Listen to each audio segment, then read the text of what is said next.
Sustainability can often seem like a depressing catalog of doom and gloom. But although we face serious challenges, a better and more sustainable future is possible. Welcome to Sustainable Planet. Welcome to this episode of Sustainable Planet. I'm political scientist Kimberly, and my co-host is Jordan Dye, a guy who knows an awful lot about sustainability issues. Though aquaculture hasn't been around for quite as long as the domestication of plants and animals, which happened about 10,000 years ago, it wasn't far behind, only by about 2,000 years. Jordan, what's your take on the sustainability of aquaculture? Is it a more sustainable way to conserve and consume sea life, do you think? I think it really depends on what we're focusing for the sustainability issue. Wild fishing has led to the collapse of fish stocks around the world in particular issues. In Canada, the quintessential example is cod, the Atlantic cod industry. And wild fishing of that was a major industry in Canada up till 1952. I pulled some awesome stats because I'm a Canadian. I had to talk about cod to start this off. I always associate salmon with Canada. I don't know. Cod but I get that now, that whole sort of Atlantic coast, right? It's a West Coast, East Coast thing. Salmon on the West, cod on the East. So in 1952, Canada was pulling out 265,000 tons of cod. It took almost 100 years between the 1800s and 1900s to double from 100,000 tons to 200,000 tons. So a really slow, sustainable growth. But then in that next 100-year period, the cod catches collapsed. So you start off 1900 at 200,000 tons per year being pulled out, and going into the 2000s and still to today, where we average only 8 to 13,000 tons. And I think that this is a great illustration of the sustainability challenges of wild fishing. And really, it comes down to a 10-year period. 1958 to 68, Canadian cod industry went from 200,000 tons to over 800,000 tons pulled annually in that 10-year period. From the government's perspective in the industry, they thought this was a boom. They thought this was amazing and drive fortunes in Atlantic Canada. And it all went away overnight, essentially. Between 1968 and into the 90s, you watch that graph just drop down into those 20,000s. And it actually led the Canadian government in 1992 to put a moratorium on cod fishing. Now, for anybody who works in a concentrated regional industry, you can imagine a government stepping in and saying, no, it's just done. But that's because it was a choice of, do we save the last couple thousand cod that are in this region to try to rebuild, or do we let it all just go away?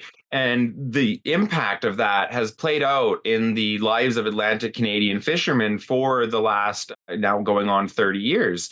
And so I really look at this as, what are we trying to protect when we're talking about aquaculture versus wild fishery? And so while there's issues with aquaculture that we're going to get into, I think that you see the rise of it in a large degree because wild fishing for our population levels was never going to be able to be sustainable, either on an environmental metric or on that kind of economic metrics, right? Because it's not just Canada. You have Atlantic cod, Pacific salmon, bluefin tuna. All of these stocks are facing either collapse or near collapse around the world.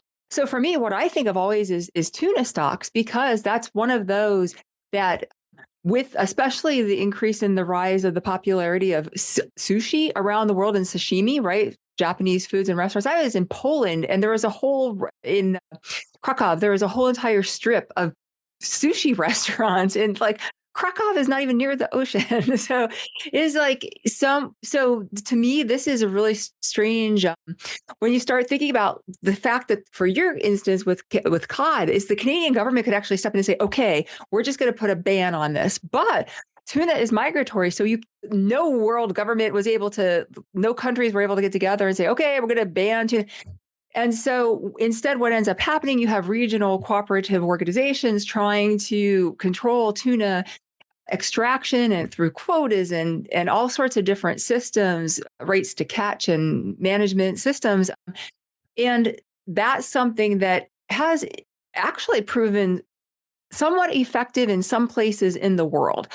But because of that threat, one thing that did happen in response to that was tuna ranching, which is basically the equivalent of what we think of as aquaculture in terms of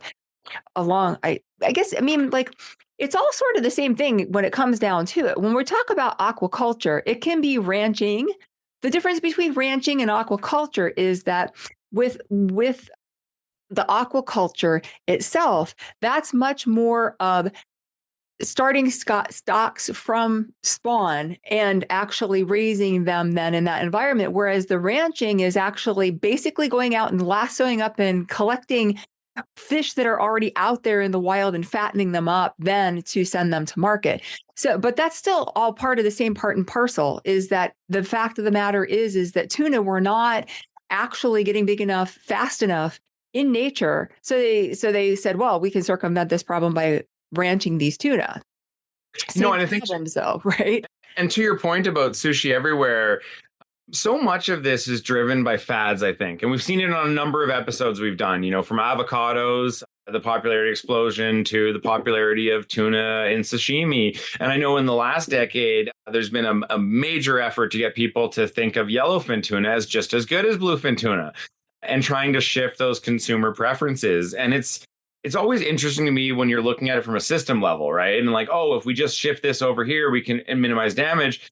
But really, when it comes down to that cultural aspect, there's no way to predict what is going to drive that, right? I think some of the best in this has been the Oceanwise, the marketing campaigns, and really getting people to understand that, hey, the option right below is better for the environment, tastes good. Maybe you don't have to go for that one that you've heard all about. But Chilean sea bass was another one that was big, sort of fatty thing. And then the actual chefs of restaurants started saying, hey, we're going to these are being fished into extinction. We need to shift what it is that we're selling on menus. I actually saw this when I was working in restaurants in the 2010s going through university, was the rise of tilapia as a fish alternative, a great white flaky fish, right? And the cost of it being so dramatically lower, and then really was pushed out into restaurants. So you had a bunch of us trying to think, okay, well, this is kind of like white cod. This is like this. What do we do with it, right? Yeah. And so when we talk about aquaculture, this is really considered an alternative to wild caught fishing, of any sort of wild caught fishing practices. And it was actually first recorded in China in 4000 BC. And I always tended to think of aquaculture as kind of happening along coastlines, but in fact, freshwater fishing farming dates back almost as far as the marine fishing. And I just sort of thought, like, if we're talking about 4000 BCE, people, like, there was probably more than enough fish for everybody to go around, right? But nonetheless, they domesticated these practices and actually then made sure that they had constant food supplies in the same way that farming and as animal husbandry was domesticated.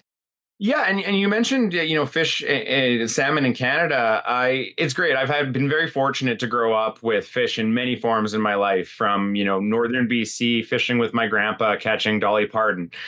I love that name of that fish. To my first actual experience with aquaculture was in Alberta here. A family friend had a couple acres of land, and in their retirement decided to build a rainbow trout hatchery. So they had a full enclosed garage spawning and hatchery system that they would stock 2 or 3 ponds to grow through and raise them over the years. And then the family and friends would fish in the final pond. And they knew how much they roughly had and how much you could pull out a year. And that was my first experience with it. And then from that, as a young kid, seeing that to kind of seeing some of these industrial scale aquacultures, it really is a drastic difference. And I think as we get into some of the methods here, I think that's what's going to really come out for people, is it's not equal across the board. And when we talk about just how big this industry is for aquaculture, global production reached 130.9 million tons, valued at $312.8 billion US dollars in 2022. We're talking about 223 million tons of animals. And also the thing that always gets sort of left out behind when talking about aquaculture, reading about it, is the fact that also there was almost 40 million tons of algae as well. And so that's also something we talked about this in previous episodes with alternative packaging, and algae being one of those substances. So that also with seaweeds and so forth, because there is increased demand for seaweed because it's so nutritious. But also when we start talking about increase in aquaculture, then this is also fish food. Yes, no, it's a great point. One thing I found really interesting about the rise of aquaculture is I didn't realize before we started digging in for this episode that aquaculture actually reached parity in 2012 with wild fishing and then surpassed it in 2013. And so every year since then, we've just seen the amount of fish annually produced in the globe disproportionately now starting to slide over to the aquaculture, which I didn't realize we were that far down the path of this being the driver of global fish supply. And when you think about the fact that a lot of people around the world settle near water, and then also factor in the freshwater aquaculture practices, that sort of makes sense. Yeah. So talking about the types of practices, did you have one that was the most interesting for you or the one that grabbed your attention when you started looking into it? Oh, no? For me, the one that That's a straight up answer, right? yeah, I know. My students, I'm not going to lie to you. Like, if I don't know something, I'm just going to not, like, they're going to try to pull one over on you. For me, I will say one of the ones that I thought was interesting when I started diving into it was pond aquaculture, because a lot of the sustainability challenges that like I immediately think of with aquaculture are on the pollution side from the pens and in open bodies of water. And so, pond aquaculture, that sounds great, was kind of my like, hey, maybe this smaller scale, this could be done. And immediately hit the fact that it's 30,000 tons of water consumed for 1 to 2 tons of fish. And so it was one of those like looks good. And there was many articles on how this should be a more land-based thing, and quickly hit the wall of we could not produce the amount of, again, going back to the 130 million tons produced annually. We couldn't do that. And, for listeners who are just coming off our freshwater episode, I don't think 30,000 tons per 1 to 2 tons of fish is going to be a sustainable option.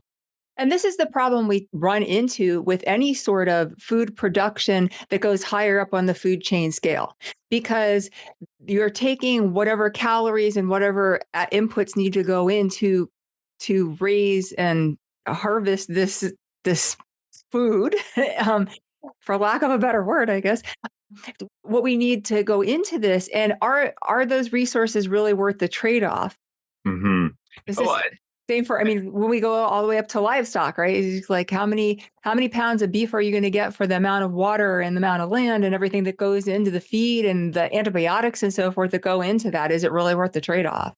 100%. And, and for listeners, even so both wild caught and aquaculture, interestingly enough, wild caught less emission intensive. I didn't know where that was going to land as I was thinking about it, because you have all the inputs on the raised, but then you think about the giant diesel engines and the marine fuel that goes on the fish. I thought it would actually be closer, but wild caught is significantly better. But regardless, if you're looking at a meat protein source, fish in general, for both amount of calories and protein, far, and then on the CO2 side, far better than lamb, beef, and any of the traditional meat sources we typically think of.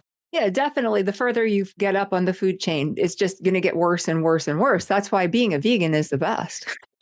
That's a Trav. I'm going to keep going. It's the Alberta farmer in me can never get too far past a little beef in my life, sadly. I grew up in Pennsylvania Dairyland, where all the farmers, all of the people who were farmers around where I grew up all sold their milk to Hershey's. Oh, wow. Yeah. Okay. So I didn't even get to enjoy that amazing fresh. I wasn't a vegan yet. So one of the things that I thought was really interesting in looking at this is where the top producers were around the world. I was actually surprised that China, I don't know why this surprised me, because China seems to be the top producer for an awful lot of things, but China, like by far, is the biggest aquaculture producer in the world, 67 million metric tons in 2024. And that was like over 60% of the world's aquaculture production. India was second, and they were not anywhere close, a mere 16 million tons by comparison to the 67 million metric tons of China. And so that another thing, though, I saw a different source actually ranked Indonesia second, but that also included seaweed production. So that was overall aquaculture, whereas for India, it was just fish. And also, going back to tilapia, that was something that I remember, because I'm older than you, Jordan. I'm older than Jordan. Big surprise. That tilapia, that I remember when that was a big thing, that suddenly, and reading about tilapia production and farming, particularly in South America, and how that was really sort of causing problems there. But nevertheless, they pursued that. And so the tilapia then globally became like a big replacement fish.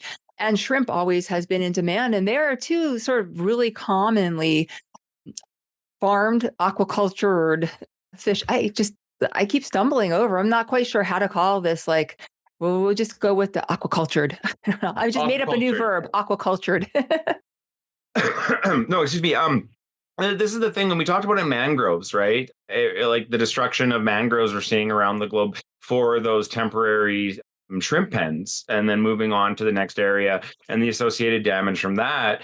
And this is, I think, one of the hardest things for me in this episode was how it can be done really great. And there are already evidence of it, and we've seen it. And it can be done in a mass, basically industrial farming type style, which leads to the same kind of sustainability challenges we're seeing with those. One of the best systems I found was nearshore fish cage systems in bays. But the key there, and this will be no surprise to sustainability advocates, is companies that are designing them as a full system. So combination of fish cages with seaweed agriculture was the word I saw for that. And then the raising of the bivalve species, such as oysters or mussels, produce overlapping benefits between the three. So you can actually get the benefits of aquaculture and raising the fish, but the seaweed and the bivalves reduce that nutrient loading in the water, reduce a lot of that runoff. And so it was one of those like duh moments where you're like, oh, if you actually think about anything as an interrelated system, you can start to minimize some of these, and maybe we just need to, mimic nature a little bit more in how we're setting up some of our systems. But not only that, but then that also gives diversity of economy for whoever the producers are. So they're not just dependent on the fish per se. They also get the benefit of the bivalves. They also get the benefit of being able to harvest seaweed and those other nutrients too. So that is a much more complete picture. And it's like biodiversity in farming, the same sort of thing that goes on land, except happening in the water. In water. And it is definitely more complicated. But the great thing is, going back to my cod example, one of the things I think I kind of almost, it's hard not to laugh when saying it to people now, is economic sustainability over the long run is synonymous with environmental sustainability. Like in 1958, those cod fishermen thought that they were economically at the powerhouse. Look how much we're making. And 10, 20 years later, their children can't do that job anymore. They've hollowed out those communities. And so really just pushing that the economic sustainability and environmental sustainability are synonymous over the long run, I think drives a lot of this. And like you said, that economic sustainability for a more comprehensive system allows you to weather some of those changes in the cultural trends too, right? Like I had seaweed salad, I think 3 times in the last week on a trip we were doing.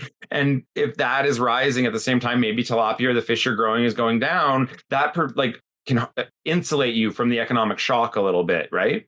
Oh, for sure. And that's the thing too with the salmon farms and so forth. People who have, Chile is a major producer of salmon. That gives them also we've got some different ways to diversify our economy when, for example, with Chile ends up in a dispute with Peru over fishing rights and borders. So, okay, well, now we can transition and we can shelter ourselves a bit from that hit that we're going to take, and also better our relations with Peru, which means now we're going to have better trade and more trade across borders. That is a very different sort of benefit that people don't tend to think of when they're just looking at the one, like, okay, here's our problem, and looking at a very sort of narrow way. Yeah, I mean, taking a holistic approach to problems, that should be a tagline somewhere in this. The one method I wanted to kind of touch on, because it made me sad, it's the opposite end. I started with my best practice I found. Deep water fish cage systems are on the rise and being piloted. And this was driven by a lot of the attention to the kind of coastline and near shore water pens that were driving pollution, right? And the same thing that we see from agricultural runoff in massive, dead zones. So in a very human response, some companies have said, well, what if we just move it out past where people can see it into deep water? The benefit being it disperses the harmful contaminants more efficiently into a wider area. But already pilots are showing it's lower fish production than near shore. It's also much higher production costs. So I think this is an interesting example where actually doing the more complicated method and building out a better system will probably be cheaper and more effective than just ignoring the problem and pushing it out. So that's give me some hope as we were looking at this, that the actual economic incentives on this one are a little bit more aligned than some of the other issues that we've looked at. You asked me, did I have a favorite? I can tell you what my least favorite is. Without question, the ranching is like the worst, in my opinion, because basically all they do is just what you just described, right? Is like have some sort of confined area, not too far off the coast. So it's polluting the waters. It's causing dead zones. It's also taking fish away from local fishers because they catch fish. The ranchers catch fish to fatten up the tuna. They use just as many, if not more, antibiotics because of the small confined areas as livestock farming. And so the ones that have actually been successful are tuna aquaculture. Now, this is something that was Japan was very innovated in Japan through some university research in the late 1970s. So that's how long ago. And that's an interesting story in itself, that the Japanese apparently were never really terribly interested in tuna until the Americans were there, because the big giant bluefin tuna were very similar to beef. And so there was that American demand for that. The Japanese got this acquired taste for this, and hence the increased demand for tuna. And so by already the 1970s, the Japanese are thinking, we've got tuna concerns now. And so they start doing this R&D toward figuring out how to have closed farm breeding projects. And so they actually started with wild eggs from wild fish, and spawned them in captivity. And it took a few generations, but they were actually able to reproduce them in captivity, which for tuna is pretty miraculous because they are, out of necessity, a migratory fish. But this has not been, there have just only been a few instances where there have been a huge investment in doing this and being able to make it successful. And in fact, actually, it was eventually sold off. The project was sold off to a subsidiary of Toyota. And so this is what we're talking about. And also Mitsubishi, in fact, is actually, when it comes to tuna fishing in the international waters, in the deep sea, Mitsubishi is a big stockholder and designs ships with super freezers, instant super freezing and stuff for tuna, because of this huge demand in Japan and being able to, zip it around the world really quickly and quick. Most tuna has actually been frozen. It's just not in the frozen in the sense that we think, because it was flash frozen and shipped and taken to market, immediately thawed to make it look like it was fresh. And so for this is the way to go about it, is to actually have this where you're spawning it in captivity, being able to have it go to maturity, being able to sell it that way, because that cuts down on all of the pollution factors and other things that go along with just trying to do it along a coastline. So this is where I have to throw in a Canadian fun fact. Flash freezing fish was inspired by the American inventor in a trip up to Canada. I did know that. Bird's eye. Bird's eye, yeah. And notice in the Labrador Territory, Canada, that the fish that would freeze almost immediately be pulled from the water. So it was mimicking a natural process. So a lot of times we do think of frozen food as being worse, right? But again, for sushi grade fish, you actually need to freeze it to ensure that it has the right texture and it kills off any of the harmful parasites. So that's another little Canadian slip in there. Yeah, by an American.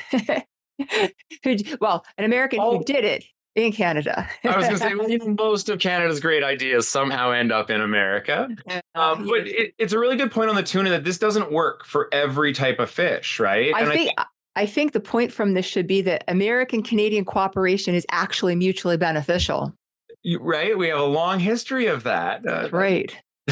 But one of the concerns I have overall is, whether it's done in the best way or in like the more harmful ways, is this pushing towards monoculture in fishing, right? And what that'll do to regional environments. Because we've seen this everywhere else where we monoculture, whether it's in plants, whether it's in ground-based livestock, it always leads to, well, A, disease problems, B, environmental destruction. You just shouldn't have that much of one type of any animal in an environment. So when I was going through what fish this really works for, I mean, most people could guess, I think, even if they're not interested in sustainability, your mussels, your oysters, your shrimp. I didn't know about tuna. That's interesting. The tilapia, those salmon, those kinds of fish are the ones that we found it works for. And that is sadly losing a lot of the amazing diversity of fish we have in the world. Well, not only that, one of the biggest complaints against farmed fish is that it just doesn't taste as good. And that totally makes sense, because if you're out in the wild, you're getting a very diverse diet and exposure. Whereas if you're in a tank, you're going to get whatever they feed you, right? Yeah, how boring would that be? From a cooking and marketing perspective, I find it really interesting. If you're eating a red fish on a restaurant menu and it's described as smooth and buttery, it is going to be farmed fish. Now, if it's described as complex and rich, it's going to be a wild fish. And that's getting at that distinction right there. It's almost like a wildlife versus a farmed life produces a complete, like a fattened, kind of lazy fish versus something that had to go out and actually forage and have a diverse diet. And I think that actually, the diet into the fish drives a lot of that problem with the taste of it, right? You're basically feeding, in some cases, straight grain products to these fish, which is baffling. Or ground up fish also, which is then also feeding into the same problem of the supply. Exactly. Yeah. And it's with the another economic factor along with that is that not just the taste factor and then being able to sell this and having to put your spin on it, but that we have small scale operators who can't compete with the large scale operators. But we've got this whole system that benefits these large scale farms. And it's the same with every other agriculture thing that we talk about. So it's the little people who end up biting, whether it's along the coastlines, then they don't only lose access to being able to make money from fishing, but they lose money to their nutrition that they were also getting. They lose they're being the disadvantage of also additional pollution and dead zones and all of those sorts of things. And so it's kind of like a lose-lose for them when it comes to this. Exactly. And the one thing I found interesting about like the fish when I was looking at where the consumption was, because my bet was actually going to be the production and consumption were going to be mismatched to a large degree. I was surprised to find that actual consumption aligns much more with where we're seeing production in East Asia in particular. Iceland has the highest per capita consumption, though. So not surprising where you're seeing that. And that the problem there again, though, is you're going from a more varied diet for those regions, right? And multiple types of fish to, like, as you pointed out, now they can't access those fish, or those fish stocks are dying from the pollution, and they're being restricted down to a more costly for them and more limited diet, which is, I think, a loss at both an environmental and cultural level. Right. And then also the environmental, right? So they've got the habitat destruction. So like what we talked about with the mangroves, with more fishing going in, that then also contributes to degradation of the mangroves and the wetlands, and using this to build farming space and clearing land for fish, for feed for fish. So okay, having more algae is great, but you don't want to grow more algae at the risk of getting rid of the mangroves. No, because exactly. Again, it goes back to monocropping. Yeah, and not thinking about it as a connected system, right? Like, oh, we'll just fill this lake with algae. Well, that's going to do a lot of, algae blooms everybody has heard of. And now we're trying to do it. It's always funny, I think, with humans, how we're like, oh, here's a problem. We can monetize that, right? Well, not only that, but also places that have ended up, oh my gosh, places that have ended up introducing invasive species, either because they want to grow it, so they think that this is going to be a moneymaker for them, or inadvertently, and then it ends up taking over their natural habitat because they don't have a natural predator or anything to keep it in check. hmm And I can hear some of my friends who I know listen to the show saying, "Well, what about the land-based methods? What about again, I gave the example of that family friend who did a spawning barn down to two lakes. Why can't we do it on land like that?" And it comes back to the two big problems that you've mentioned: the growing crops to then feed them. It's not just because you can put the fishing on a small piece of land and put it in a warehouse and it looks like it's not destroying the broader ecosystem. That just separates the fish from then what's happening outside that chain to bring the food in. And the second is the energy intensity of any land-based method of growing fish or growing them in closed systems. I think of it similarly to vertical farming. It was supposed to save farming. It was supposed to be great. And the energy requirements and the economics of it have ensured that it will not ever really, I think, scale until we have energy that is far, far cheaper than it is now. Yeah, and also as we talked about pollution, the waste management when it's more in that more concentrated area as opposed to just fish swimming around in the wild, that makes, and it's not only the waste from the animals themselves, but also the extra nutrients and chemicals that go into the waters and surrounding waters, and then you have the runoff that causes you've got deforestation of mangroves, and then that ends up in this. They're doing this to build farms. You're going to end up with runoff then in other areas because of trying to set these up on land. Well, and as you mentioned, antibiotics. I mean, for listeners, imagine somewhat giant pens packed to the gills for the No pun intended. no pun intended.